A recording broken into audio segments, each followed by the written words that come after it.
Hey everyone! Today I'll show you how to fix the Don DL error for Windows 11, 10, 8, and 7. This solution works for all Windows versions. First, try downloading the DL file from Don DL. Go to the site, click download, and wait for it to start. Here's the archive with the file. I've already deleted it. Unzip it to see.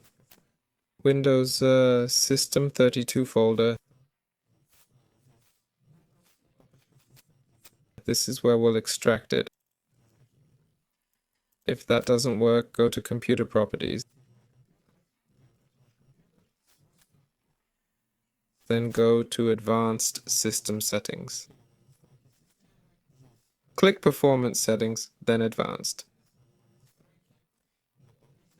In Virtual Memory, click Change, select C. Set user values to 103,000, then click OK.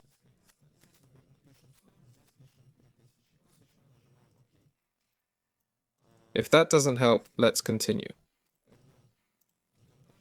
Go to Start, type %10%, press Enter, then Ctrl+A.